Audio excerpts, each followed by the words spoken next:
sa aking harapan, kailan may di mo ako nakilala. Paano magaganap iyon kung wala nga ang mga kaganapan? Kaya't binabago ng Ama ang dapat baguhin at gustong magbago. Ang nabago ay Kanya, ang hindi ay kanino. Magnilay kayo. Alam kong may magagawa, wika naman ang pilosopong nagtanong. Wala na pong may takot ngayon sa Diyos, lahat po ay masama na, naku po eka. Paano mong nasabi yan? Paano magaganap ang sinabi ng Ama na ako'y nananala? Hambing kayo sa bistay ng bigas na aking nililiglig at sinasala. Tinatahip kung wala ngang mabuti at lahat ay masama. Nasa tao lamang ang pagbabago. Nasa Diyos ang awa. Alam kong may magagawa ang Ama. Alam kong may magagawa ang Ama. Pagkat winika niya, manahalik ka na. Bawat araw ako sa inyo naghihintay. Alam kong di ringgin kayo ng Ama. Alam kong di ringgin kayo ng Ama. Pagka winika niya, manahalik ka na. Bawat araw ako sa inyo may nakalaan. Mayroong magandang mangyayari sa inyo. Aking mga minamahal, mayroong magandang mangyayari sa inyo. Manali, umangkin at tanggapin.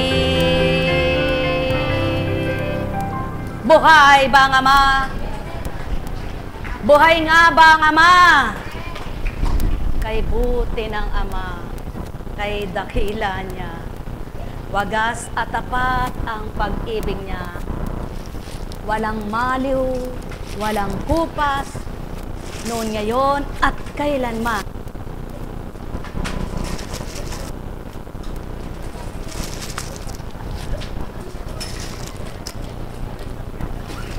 Naku, may langgam. Tingnan nyo, baka mga palangga ang labi nyo.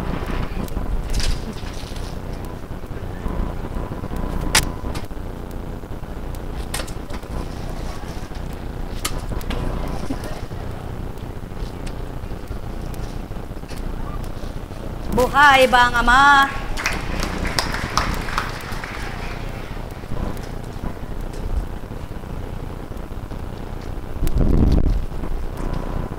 Kita-kita tayo, mga minamahal ko. Magkita-kita tayo sa anibersaryo. Ilang buwan na lang bago mag-anibersaryo. Aba, wala naman po tayong magiging anibersaryo kung wala ang Ama eh. At wala tayong pagdiriwang na anibersaryo kung wala ang anak eh. Kaya, ibig sabihin kung maniwala kayo at nagtitiwala at tapat kayong tatanggap, may magagawa ang Ama at Anak. Buhay ba ang Ama? Kaya, lagi niyong tatandaan, ang tao walang magagawa sa imposibleng maganap at gagawin niya. Pero ang Ama, pasubali ang Ama, lahat ay kayang gawin niya. Ang imposible para sa Kanya ay posibleng gagawin niya. Buhay ba ang Ama? Kaya, Basta ba wala kang sinaktang kapwa mo eh. Paano kang manlalambang? Paano kang di makakatulog? Basta ba wala kang inaping tawa na? Bakit di ka tatawa? Ba't di ka matatawa? Eh, pero kung mayroon kang pinaluha, ay talagang dapat huwag kang makatulog. Buhay ba ang ama? Buhay ba ang ama? Habang hindi ka nagpapaluwag ng dibdib eh, hindi ka rin magluluwag ang dibdib. Buhay ba ang ama? Kaya sa inyong lahat, pagpalain kayong ganap. Alam niyo po, sa tao lang ang kamalian eh. Sa isip nagmumula yun. Pag pumasok dito sa puso, ay wala na. Talagang maling-mali na. Kaya dito pa lang sa isip, pag nilaya na, kung tama bagang gagawin mo o hindi. Ngayon, kapag napagdesisyonan mong tama talaga, hiniling mo sa amay, tama talaga, abay sumuong ka kahit mahirap. Sapagkat sa hirap na susungin mo yan dahil siyang may gusto at tama ang gagawin mo, sigurado kasama mo siya. Buhay ba ang ama? Ngunit at pasubali, kahit pagkagaan-gaan, at kay saya-saya at kay ligaya mo sa una, dahil lihis ka sa ama, sa bandang huli, dahil panandalian lang ang ligaya ng masama. Buhay ba ang ama? Buhay ba ang ama? Subalit sa gawang mabuti, araw-araw sa Diyos Ama may ligayang dulot siya. Aba, kay Maria kanta yun ah. Dahil siya ay Diyos nga na totoo kahit kanino, ligaya ay natatamo ng taong tapat sa Kanya. Kaya nga't halina kayo, kayong mga anak niya. Aba, walang mahirap pag gusto ng ama. Halina kayo, kayong lahat na mga anak niya. Ang aral ko ay pakinggan, sa isip ay pagnilayan.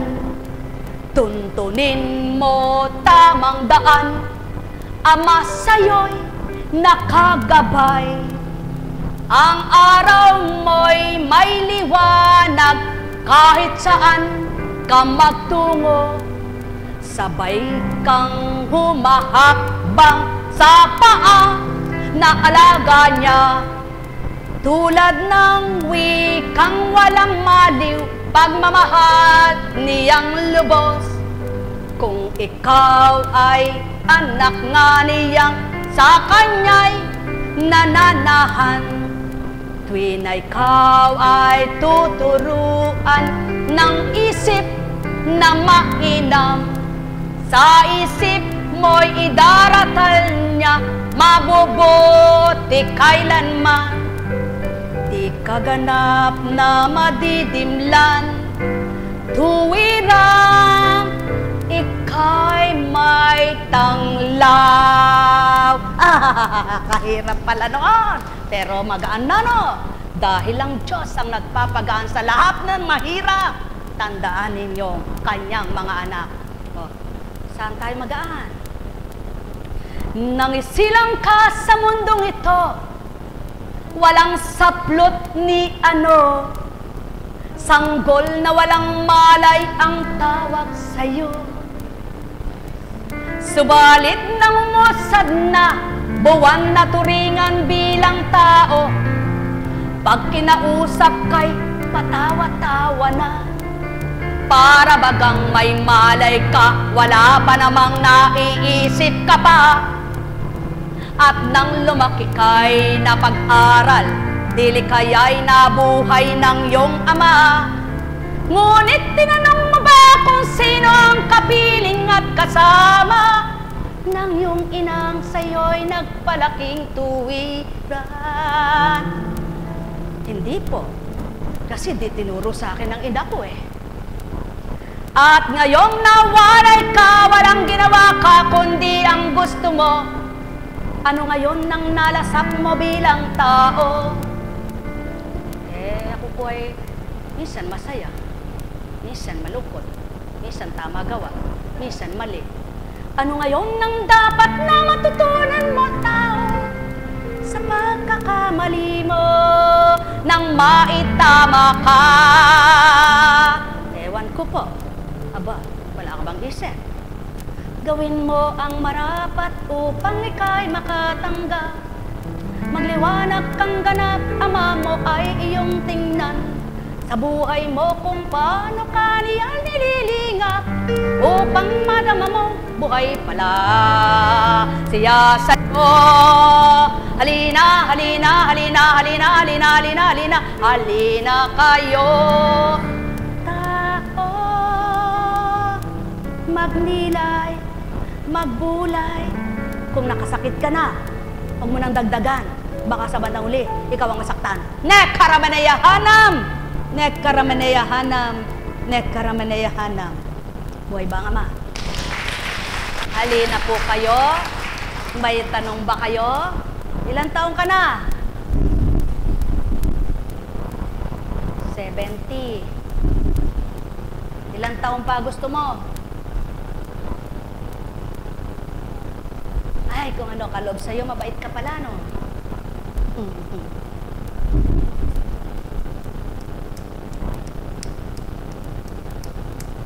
Tingnan ko nga. Sakit ba? Sakit. Sakit. Sakit. Ito, masakit. Ito, masakit. Saan yung martilyo natin? Mamartilyoin kita, no? Gusto mo ba? Ay, magaling ka sumagot. Magaling ka sumagot. Buhay ba ang ama? Kumusta po ba ang ama? Ewan ko po kung ano nang kalagayan niya. Sabi ng tao. Ano ba ginagawa mo? Ako po ay nadidimlan. Ay, sigurado malungkot siya. Buhay ba ang ama? Ikaw, anong gusto mo? Oo nga. Ano ang gusto mo? Manas mo? Sabi ko sa'yo, anong gusto mo? Yung manas ko po. Sige, dyan na yung manas mo. Buhay ba ang ama? Mga minamahal, sumainyo ang kapayapaan, pagharian kayo. Gusto mo yung manas mo? Ayaw mo. Naku. Paano kaya yung walang pera? Kung walang pang-dialysis? Ano? Ay, Diyos ko, tama ko. Ano ba itong mundong ito? Kung walang pera, paano ang tao? Kung di ka magpapadialysis, mamamatay ka, kawawa ka naman. Ay, eto pala. Gusto mo martilyo? Ganun ba? Mabukata ka po. Gusto mo yung martilyo. O sige, tanggalin natin. Yan ba yung kaya magagamit na yun? Nakikipagbiruan. Gusto mo? Seryoso? Ayaw matanggal mag-isa. Sabi mo, tumanggal ka.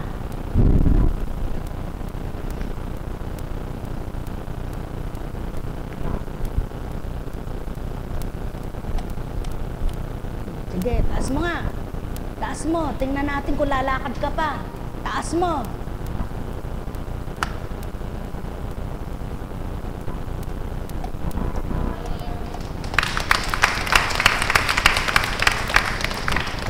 Aba, ba't ka taas? Ibaba mo. Baba mo. Itaas mo ulit. Masakit ba? Masakit. Alin ang masakit? Tingnan ko, di ako nasasaktan eh.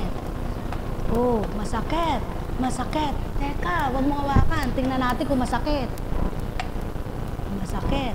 Taas mo nga. Taas mo nga. Sige nga. Taas mo nga. Ayaw mong itaas. Teka, wag mong tulungan. Tingnan natin kung tataas mag-isa. Ayaw, ayaw, ayaw.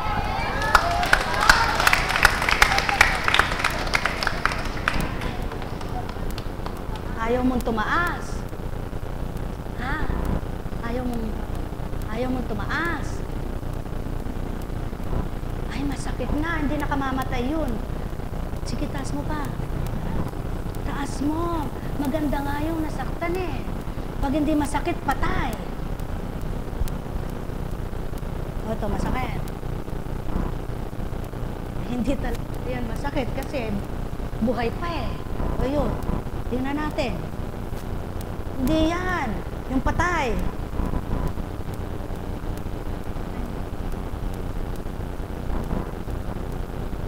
Hindi ka mamamatay dyan sa pagtaas na yan.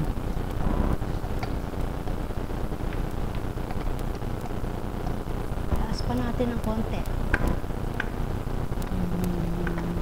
Dahan-dahan lang, hindi naman masakit yan. Sige. Ayaw mo?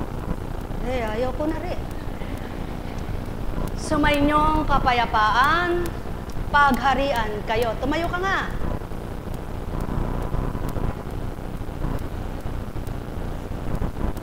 Sige, tayo. Sayang ang pagkakataon mo. Tayo.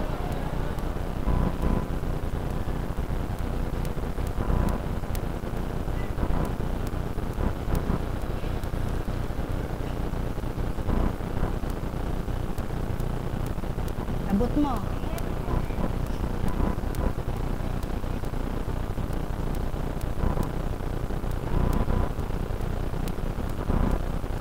Sige.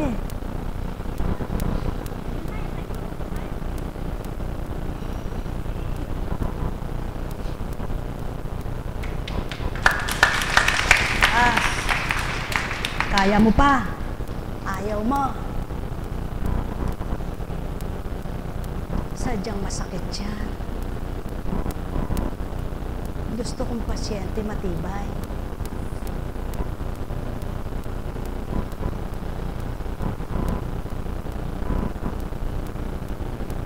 Maganda nga, pinawisan ka eh. Mas marami akong pawis oh.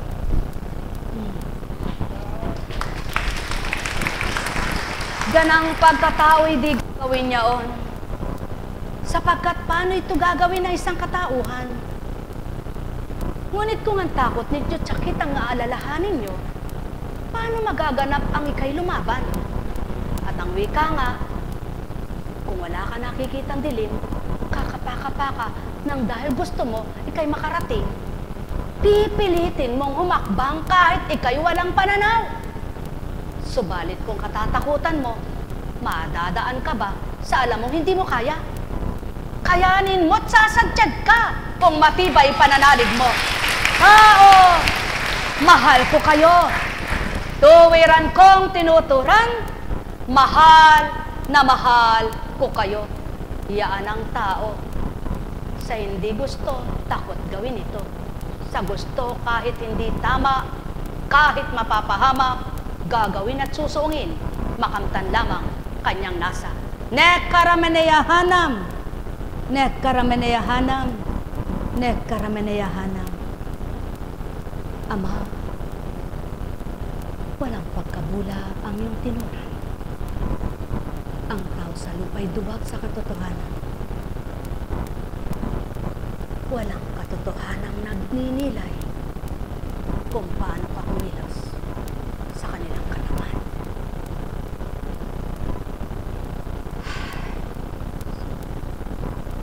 Buhay ba ang Ama?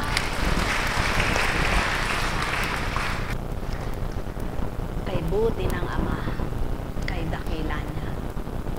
Kapag halimbawa sinabi sa iyo ng Panginoon, anak, bumangon ka.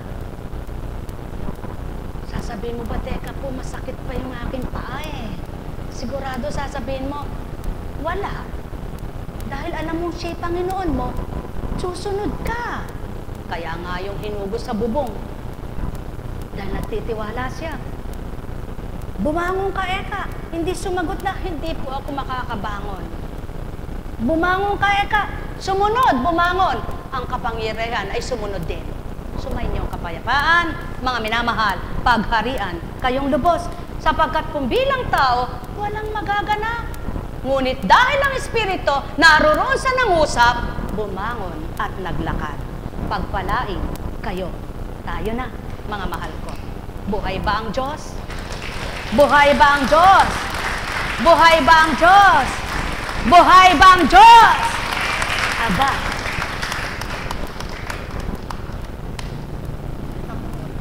igro. Ba, sa igro man may napuputulan. Hindi nga ikaw yun. Kasi pag ikaw yun, ay mahirap yun. Mga mahal, ano po, may tatanong po ba kayo? Wala po. Gusto niyo po bang maging masaya? Gusto niyo maging maligaya? Sino po dapat hanapin natin para tayo maging masaya, maligaya ang bawat araw? Naku, may kwento po ako. Bilang kunching, sa unang buhay ko, ako na po yata'y pinakaduwa. Abay, sabi ko nga, may konti lang kumislot sa akin. Diyos ko, may cancer na yata ako. Hindi ko pa naman alam ang cancer noon, kung ano baga ang cancer. Ugali sabihin ko, napakasarap ng ulo ko. Diyos ko, may cancer na yata ako sa utak. Sabi ko, hanap, kahit yan. Sige, hanap. Kung saan ka pa check up. Naranasan ko nag-acupuncture. Naranasan ko nagpa-therapy. Naranasan ko sinilip. Wala po makita. Pero sakit. Aba, nakapagpagaling lang pala yung Diyos na hindi ko nakikita. Pero dasal ako ng dasal noon. Paiyak-iyak pa ako. Panginoon, mahal na Birhen, Saint Joseph, mahal na Santo Niño, mahal na Panginoon Jesucristo. Isa lang pala tinatawag ko. Si Santo Niño, si Cristo, isa lang pala. Saint Jude, nako, Panginoon kong Jesucristo. San Pablo, San Mateo, San Lucas. Sinabi ko lahat. Ngayon, sabihin mo, O Diyos amang makapangyarihan, taglay mo lahat ng bagay. Papuri sa iyo at parangal ay aking binibigay. Patawarin mo ako sa lahat kong kasalanan. At ako'y tulungan mo sa aking karamdaman. Gisingin mo ang aking kaisipan at ako'y makaunawang tuwiran. Ako'y nagtitiwala sa iyo. Amen. Tapos, buhay ba nga ma? Ang dami-dami niyong dinadasalan. Ang dami-dami niyong binabasa. Sa nguso lang pala, kinakabisa. Pagkatapos sa puso'y wala. Nako, sabi ng Ama. Ang panalangin mo'y tinangay ng hangin, hindi sa akin nakarating. Buhay ba nga ma? Buhay ba nga ma? Mga mahal. Sabi nga ay, tuturuan kayo ng direktang panalangin ng Panginoon. Kaya lamang, ikintal nyo rin siya sa inyong damdamin at kalooban. Huwag lamang sa nguso kayo bumigkas, kundi sa inyong puso, siya'y naroroon. Buhay ba nga ma? Buhay ba nga ma? San Antonio de Asis, San Trillo de Padua, mahal na Birhen ng Antipolo, ako po'y tulungan mo. Ala, nagsyameka ako sa ganon, nagsyameka ako ng ganyan, pero katotohanan po, dahil sa pananampalataya ko noon ay kahit naman ako'y kulang pa, pero matibay naman ako nananampalataya, paluhod-luhod ako noon. Mula pintuan ng Quiapo hanggang sa bungad, wala akong pakialam. Hinihiling ko yung mga anak ko Nagsisiyam ako sa Baclaran. Pagtuntong ng aking tiyan na pang-5 buwan, magsisiyam na ako. Dahil di matatapos ang siyam ko, pagka nagsiyam ako ng 7. Kaya pagtuntong ng 5, magsisiyam na ako. Salamat sa Diyos, binigay naman silang lahat sa akin. At hiniling ko, di ko alam ba't ganun ako manalangin noon. Panginoon, buhayin mo anak ko sa sinapupunan ko. Ana Birhen, na may kalusugan, may kalakasan, normal kong silang, normal ang pagkatao, at wala pong kapansanan. Salamat naman. Lahat ay normal na walang kapansanan. May kunti lang at mayroong may bala. Buhay ang Diyos! Kaya yun ang kanilang birthmark. na tinatawag. At merong mga nakasupot. Eh dahil mukha akong pera noon. Sabi kasi nung biyanan ko, narinig kong kwento-kwento nila, pag daw yung batay sinilang nakasupot, swerte sa sugal. Eh, hindi naman ako nagsusugal. Eh pero sabi ko, ibibigay ko kako sa mga manunugal. Magsasabo. Eh, sino kaya kako pagbibigyan ko? Ay, tatago ko na lang kako sa aking hanap buhay. Eh, mas magaling palang magtago yung aking doktora na nagpaanak. Ang sabi niya, naku Eka, eh napakalakas po ng pandinig ko. Nakahiga ako. Sabi kasi, naku Eka, pag hindi mo Eka iniring diretso, mamamatay ang anak mo. Aba! Sabi ko, Diyos ko! Tinitingnan ko oras. Ilabas mo na po. Aba, magaling ka pala Eka. Pero nung hindi niya sinasabi, na pag hindi mo inire, eh, galig lang Eka, ire mo. Biyakin mo na ako, doktora. Biyakin mo na ako. May pambayad ako sa'yo. Mayabang ako. Mayabang ako. Kala ko ang biyak ay buhay na. Mabubuhay ang anak ko, pati ako. Pero hindi po pala. Ngayon nalaman ko, hindi pala doon ang buhay. Sa Diyos pala. Ano? Eh ngayon, nung lumabas na, naku Eka, kaya pala naman ang batang ito. Napakahirap talaga Eka lumabas. Eh buo pala ang supot. Nako, wala ako naramdaman sakit. Bangon! Doktora! Aka na po yung supot ng anak ko. Kakatuwa po ako. Ano? Di po ako nagsisinungaling. Tataas ko kamay ko. Totoo yung kwento ko. Sabi ng Diyos, huwag kang magsinungaling anak. Eh di ngayon po, kala nila, hindi ko narinig. Kala nila itulog ako dahil sinaksak na ako ng pampa. Eh, hindi po ako nakatulog. Dahil ako'y nakakaramdam ng sakit. Sabi ko, hindi ako tulog, huwag niyo akong dayain. Sabi ko, naka na po yung aking supot ng anak ko. Sabi, ay wala na Eka, winakwak na namin. Ayaw ko naman pumapahiya sila. Narinig ko, takbo mo Eka kay Doktora Blanc. Siya Eka ay nag-mamadyo. Inunahan pa ako. Sabi ko, Panginoon, pumikit uli ako. Higa ka Eka, higa. Sabi sa akin, higa ka uli, higa. Di, humiga po ako. Sabi. Pero di nila alam, nagdadasal ako. Yung kasi aking Lord of Pardon, yung lagi nakabulsa yun sa akin. Sabi ko, Panginoon, kahit naman po kinuha nila, hindi naman sa kanila yun. Sana ko pa rin ang swerte. Buhay ba, Diyos? Supot na lang, ayaw ko pang ipamigay. Bakit po kinwento ko yan? Sabi sa akin, kwento, ganyan ang tao. Pag alam niyang pakinabang, takot na takot at hirap na hirap, ibigay. Pero ibigay mo, pabayaan mo kunin ng kapwa mo. Gusto niya eh. Asahan mo'y ama, sigurado, talo siya. Buhay bang ama? Buhay bang ama? Bang minamahal? Nag-get nyo? Nag-get nyo ba ang kwento? Talagang hindi ako magkukwento ng walang kasaysayan. Sapagkat pinatupad ko at pinaganap yan sa iyo, anak, para may bahagi ka. Upang mapatotohanan lahat ng buhay ng tao may kaganapan at lahat ng istorya na yan, kung ikaw ay gagamitin ko, may sa buhay mo. Ang sa akin at unang panahon ay nakaraan na yan. Huwag mo na kayang alalahanin, lalo na yung mga hindi tama at hindi na dapat mong alalahanin, makakagulo sa isip mo yan, makakasakit sa ulo mo yan. Ang isipin mo, ngayon, yung maghapon, bukas, ilagak mo sa akin. Buhay ba nga ma? Eh, yung tao kaya sumasakit ang ulo, sumasakit ang ulo, pati batok, pati dibdib. Bukas, paano kaya? Eh, Diyos ko, Eka, sa isang linggo, ito na lang, Eka, budget ko eh. Ubos na. Sa isang linggo, paano kaya? Eh, sa isang linggo pa pala yun. Malay mo, bukas eh, bepera ka. Eh, ba't inisip mo isang linggo? Hindi mo ba nakita yung panalangin? Binasa mo ba o hindi? Narinig mo ba o dinadasal mo ba? Hindi mo ba ninanamnam? Panginoon, ulitin nga ninyo, Ama namin, sumasalangit ka, sambahin ang ngalan mo. Tuloy niyo po.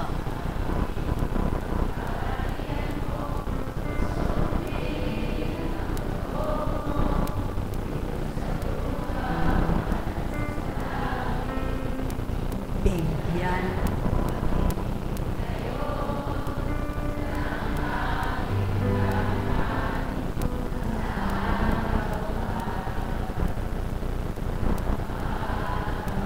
Oh, cut na po doon. Patawarin eh. Sabi nyo na patawarin kayo sa kasalanan nyo eh. At bigyan kayo ng pagkain araw-araw eh. Bakit di ka pa umaasa? Eh, pinutol po, iniba. Nandun sa banal na Biblia. Ang nakalagay eh, huwag mo kaming iharap sa maigpit na pagsubok. At yung para bukas, ikaw nang bahala. O eh, bakit di nyo pinababahala sa Diyos? Sa isang taon pa, iniisip na ninyo. Naku, Eka, pag nakapagtapos Eka ng isang taon ngayon ng anak ko, sa isang taon may makakaya ko pa kaya.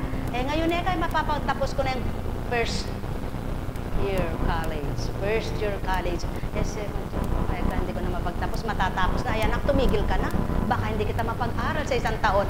Inunahan pa ang Diyos. Di natapos ang anak. Buhay ba ang Diyos? Buhay ba ang Diyos? Mga minamahal! Sabi, naku po, Eka, hindi tayo nag-ani ngayon. Paano na kaya tayo, Eka? Para namang wala siyang Diyos. Eh, wala ka mang inani, may Diyos ka naman.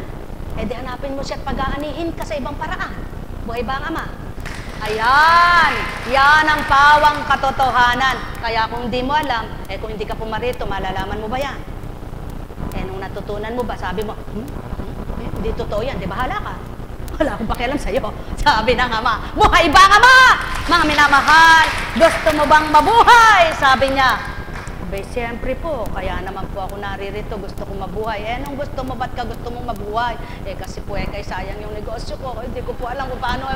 Diyos ko at Ama ko, sabi ng anak ko. Negosyo pala ay naalala, kaya hindi pala gustong mamatay. Eh, alam niyo po ba? Maraming nag-alala sa negosyo eh. Pero nung namatay, nawala negosyo. Buhay ba ang Ama? Buhay ba ang Ama?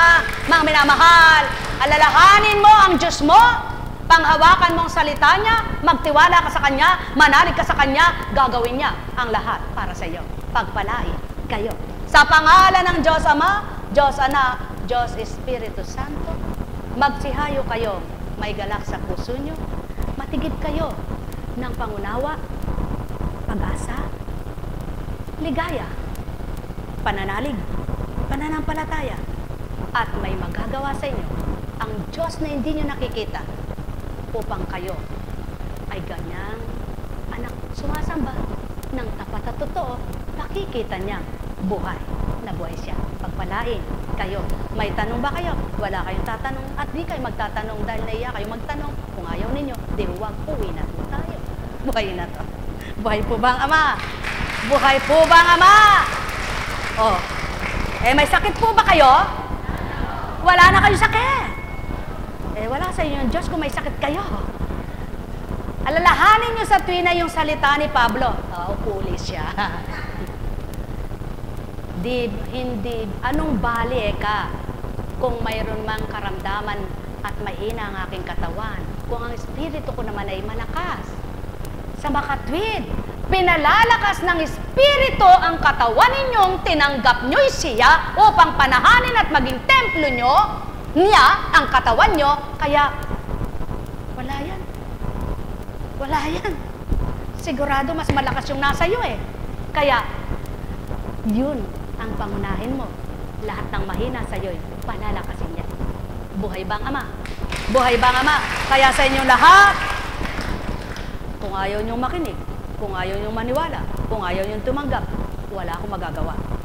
Subalit, ang Diyos may magagawa. Paniwalaan niyo siya. At wala naman ako dito kundi sa Kanya. At di ko rin ako maglilingkod sa inyo kundi sa Kanya. Kaya, kung ayaw niyo sa akin, siya tanggapin niyo, bahala kayo. Masayang buhay. Pero pag hindi niyo naman ako tinanggap, eh hindi ko rin kayo tatanggapin. Hindi po. Joke. Sabi ng tao, eh di bali po kung ayaw niyo ako eh. Ano magagawa ko? Di ayaw niyo. Ang Diyos wag niyong ayawan. Wala na kayong tatakbuhan. Iisa lang ang Diyos. Tandaan niyo, kahit sino pang Poncio Pilatong tawagin mo, iisa pa ang Diyos.